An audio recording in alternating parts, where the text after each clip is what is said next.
तर त्या दिवशी सुद्धा पिवळ्या कलरची कवर असलेली जिल्हा परिषदची फाईल त्यांच्या हातात होती. यावरून कळतं की त्या माणसाची उंची खूप होती आणि कदाचित दादाकडून ही सगळ्यांच्या त्याच अपेक्षा आहेत आणि तुमची सगळ्यांची साथ आहे हीच खूप मोठी गोष्ट आहे आमच्यासाठी. आणि मालकांबद्दल सांगायचं झालं तर मी लहानपणापासून फार तुमचं कौतुक ऐकत आली आहे घरामध्ये. म्हणजे तुमचं नाव निघालं नाही असं बऱ्यापैकी कधी झालंच नव्हतं, पण आज तुमच्या समोर बोलायची संधी मिळते, खूप मोठी गोष्ट आहे.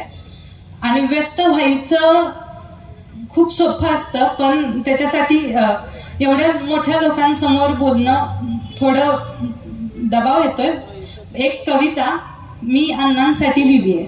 म्हणजे मी अण्णांना असं म्हणतेय, प्रिय अण्णा, सांगून न जाता निघून गेला, तेही एकही शब्द न बोलता. तुमच्या जाण्यानं घर रिकामं झालं. तुमच्या जाण्यानं घर रिकामं नाही झालं, पूर्ण आयुष्यच पोरकं झालं. तुम्ही गेला असं म्हणणं खूप सोपं आहे. तुम्ही गेला असं म्हणणं खूप सोपं आहे, पण मान्य करणं अशक्य. कारण रोज वाटतं तुम्ही आजही आमच्यात आहात. तुमचा आवाज आजही कानात घुमतो.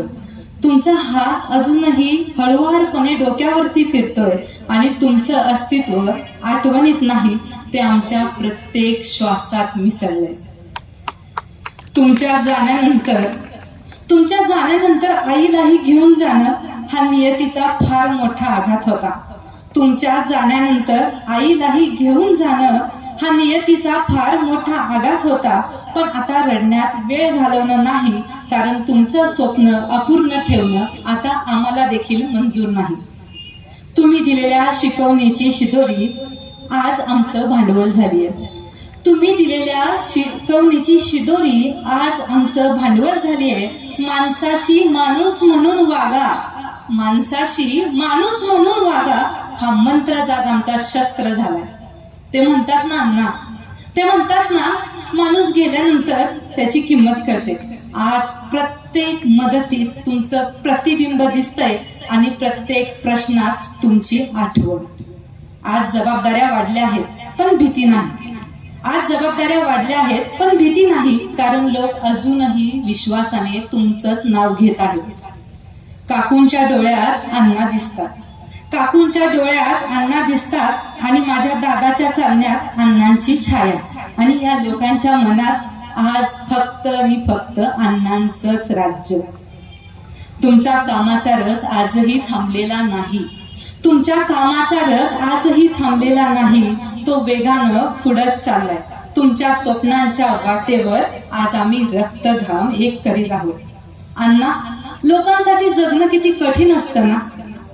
बरोबर म्हणते ना मी, लोकांसाठी जगणं फार कठीण असतं ना, हे आज कळतंय. पण आता मागे फिरायचं नाही, कारण हा मार्ग तुमचाच आहे. तुमच्या कर्मभूमीत उतरून आज आम्ही लढतोय, झटतोय आणि आश्चर्य म्हणजे ही तुमची जीवाभावाची माणसं आजही आमच्या सोबत आहेत. जिल्हा परिषदचा खरा अर्थ तुम्हीच आम्हाला सांगितला. जिल्हा परिषदचा खरा अर्थ तुम्हीच आम्हाला शिकवला. हे फक्त पद नव्हे, ती सेवा आहे हेच आम्हाला समजलं. आज काकू म्हणजे अण्णाच आहेत. आज काकू म्हणजे अण्णाच आहेत आणि अण्णा म्हणजे आमची प्रेरणा. शेवटी अण्णा एवढंच म्हणेल, तुम्ही गेला नाहीत, तुम्ही अमर आहात. तुम्ही गेला नाहीत, तुम्ही अमर आहात. ते तुमच्या कर्तृत्वात, तुमच्या नावात आणि लोकांच्या हृदयात.